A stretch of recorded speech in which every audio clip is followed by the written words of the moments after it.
Hey, Plaidman here. I know I don't have any plaid, but I feel like this is a video that requires the raw truth, including the raw truth about my hair situation. Unfortunately, it looks like I'm totally bald when I do this, so that's fun. And then we bring a hat in the situation and it looks a little less bad. So we'll just deal with that. As in, it looks like I'm balding, and maybe I'm not. But yeah, coming close to 40 sucks.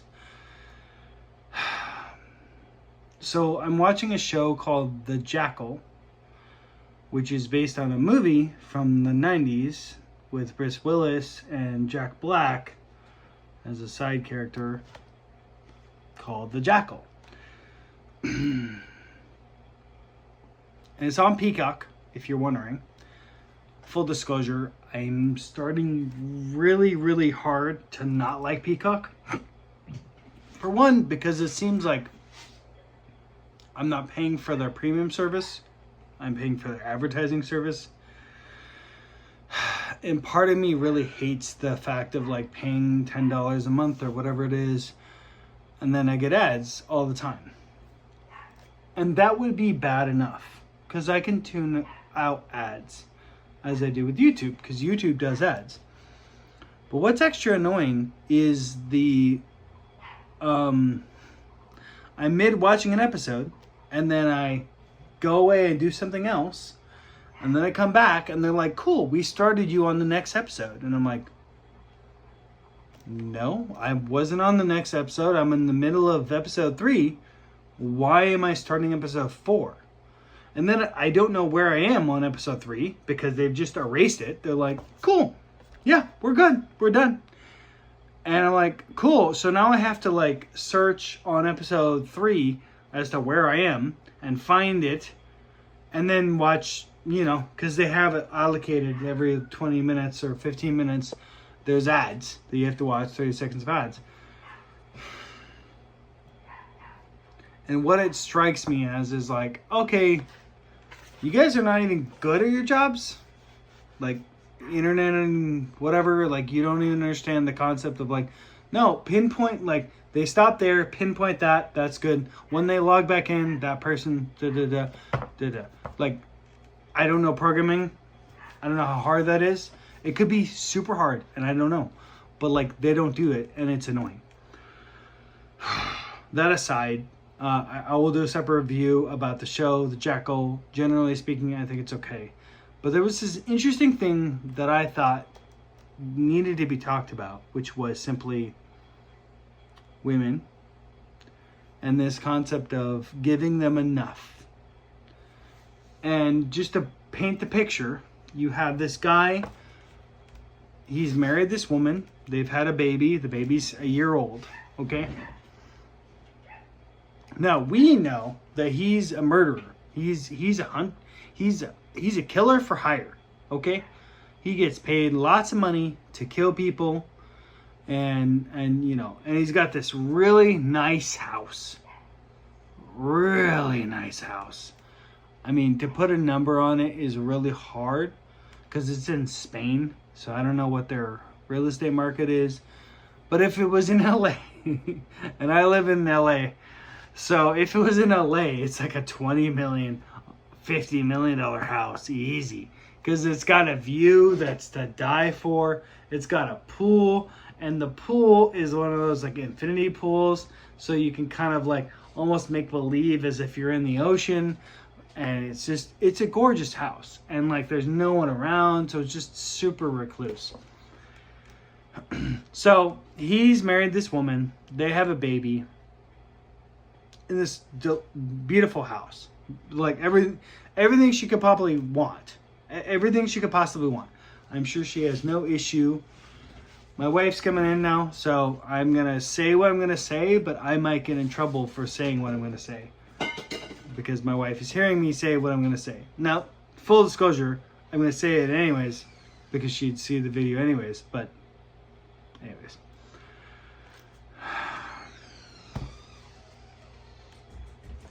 What was interesting in this episode was this guy's wife dropped him off at the airport. He had to go do a job, and she doesn't know what he does. She dropped him off at the airport, and then she went and got flowers and then went back home. In the process of getting flowers in the main area of the town, she saw him drive away in a taxi. And she's trying to hit him up and call him like, hey, what the heck? And he's on a job, so his phone's off. That's standard protocol, normal for him and what she knows to be true. But then she talks to her mom and her brother, and they're both like, oh, he's cheating on you. Like, definitely. That's what's happening. And so she gets in this whole world of like, he's cheating on me. And then they go into like, he's cheating on me. Like, what else is he hiding? And then delving into all of his business and all of the sneaky stuff in the house. And because he has lots of money and because he's hiding his stuff, they figure out a way to like kind of get into his deeper, darker secrets.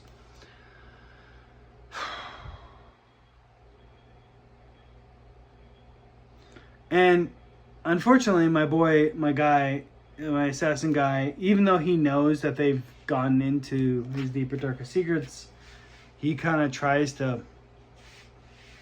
play off partially coy. Like, he admits a little bit, but he lies and says he doesn't kill people. He just infers that he works for corporations. And in all fairness, I understand. Like, telling your significant other that you kill people, probably not a good idea. They're less likely to still love you.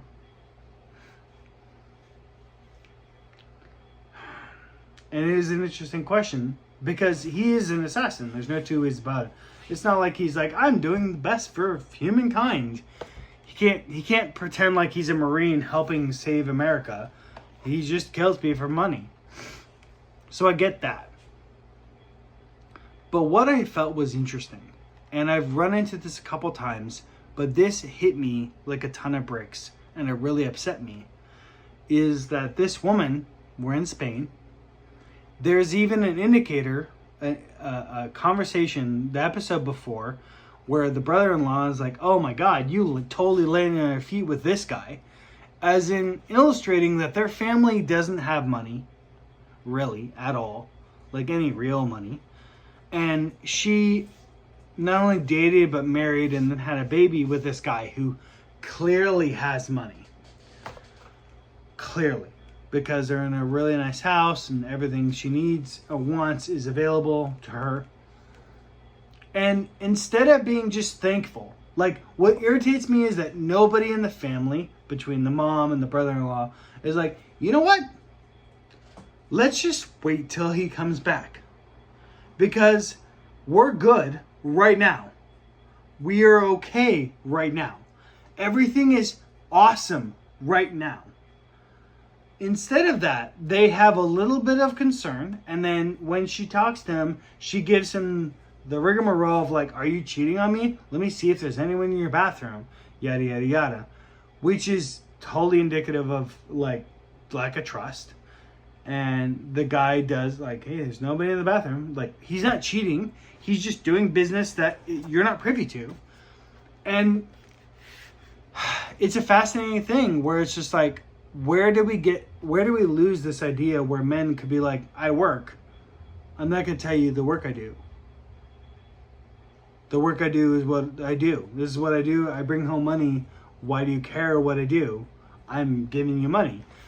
Because this guy is giving all of the money. Like, has everything she could ever want. He doesn't smoke. He doesn't drink. He doesn't do drugs. He is away from work and then comes home. And when he's home, he's 100% home. And then he goes away from work. But he's trying to, like, provide for his family. And yet she's like, no, you should be home more. And it's like, the fuck? I'm sorry about the language, but like, how do you think he affords the house that you're living in? How does that work? Like, let me understand this correctly. Because it seems to me, as if she's playing the same receipt, the same verbiage that a woman who's living in a whatever house. You're not home enough. Like, okay, well, I'm at work. Yeah, well, I'm sorry. You didn't come home at like 6 o'clock or 5:30 or 4 o'clock. Why are you not home? I'm like, because I had work a little bit later? Like, no, that's not okay. That's not acceptable. And this woman, to her credit, is griping because, like, he's not home. Let's say out of a month, he's home a week. So, barely at all, right? So, he's home 7 days out of 30, right? That's bad. That's not ideal, especially for a young kid. It's hard to, like, find, whatever. But on the same token, it's like, okay, but if he's providing that level of income, you would think that a woman would be like, hey, logically, he has to do certain stuff, and I've not been asked to, like, give extra in this regard. So my exchange is, as a woman, to be like, cool, respect, love what you're doing, thank you, let me make sure the house is good. You do your thing, I'll make sure this is good. Which she does do, full disclosure. But then, because of her mom and because of her brother, she, like, starts getting all, like, suspicious and starts digging into things.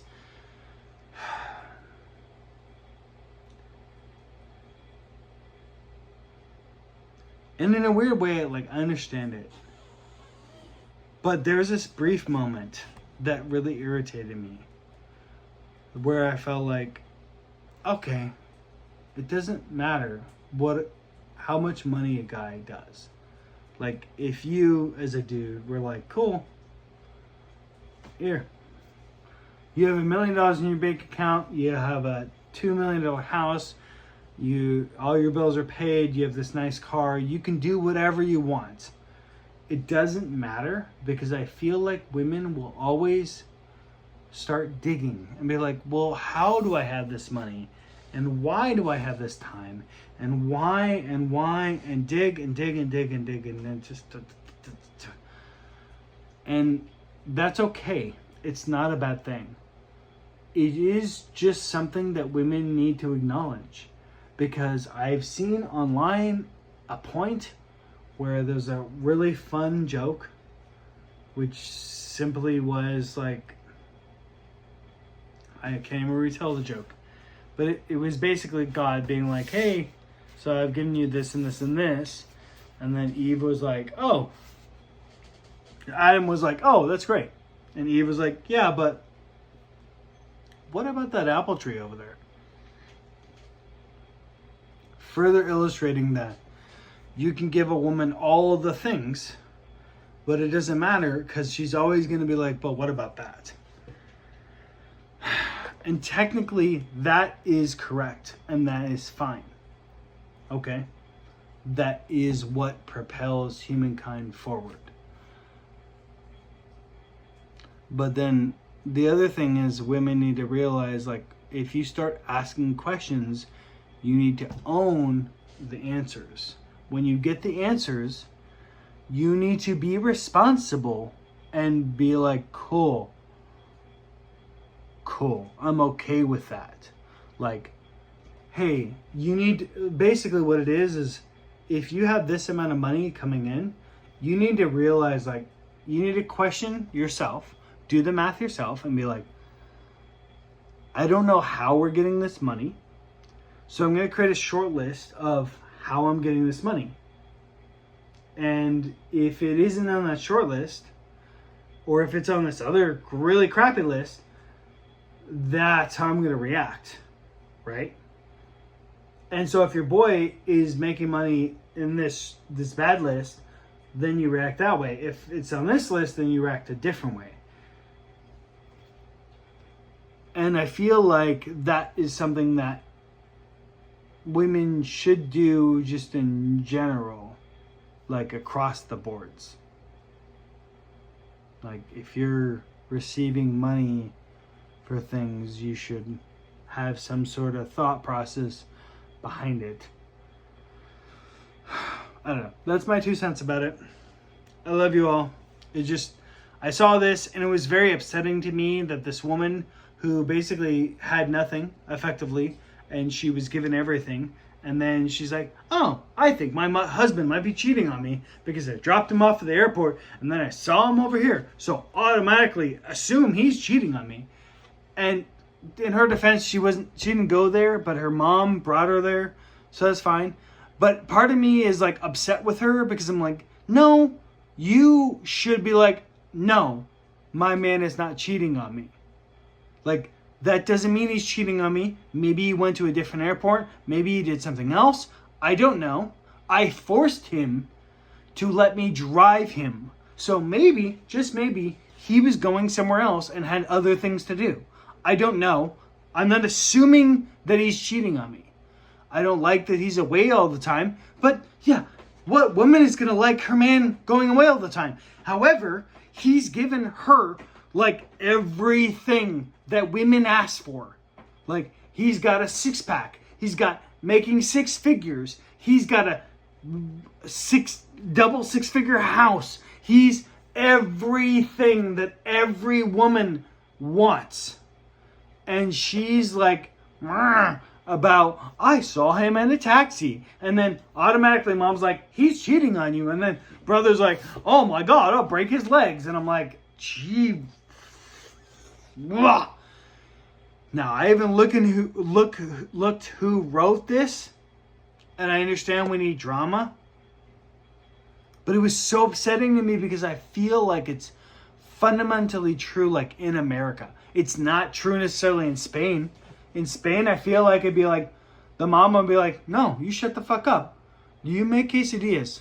He likes quesadillas, you fucking make that. You make that. And then the brother would be like, no, I'm going to fucking get my guys together. And the mom would slap him and say, you shut the fuck up. This guy has given more to this family than you've given your entire life. You shut the fuck up. And that's how it would have been and should have been.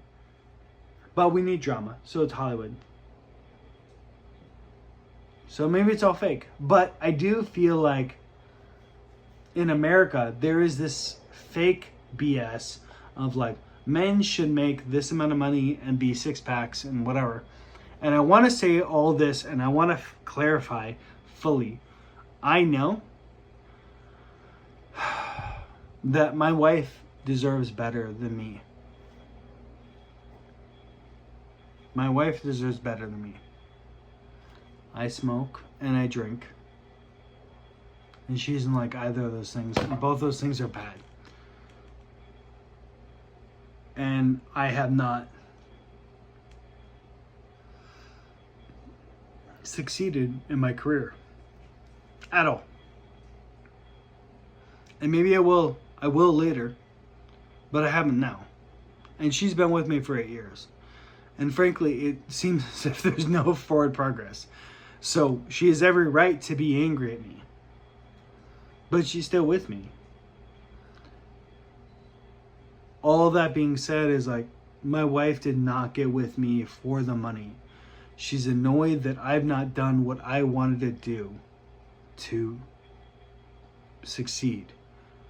And that's different than what this lady did in this fictional story, or what a lot of women do where they date guys and they expect gifts and things and black car escorts and whatever. It's like, you're basically a whore.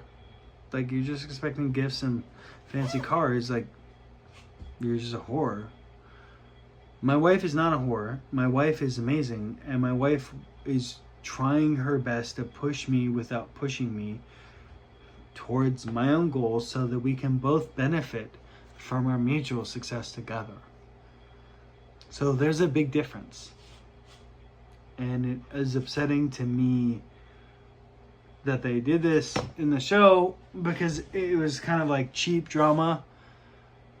And I'm enjoying the show somewhat, but like, there's moments of cheap drama. And this is just further ammunition for me to like write my own stuff and submit my own stuff and hopefully get it sold so we can stop living in a doo-doo house. I love you all. Bloodman out. Bye.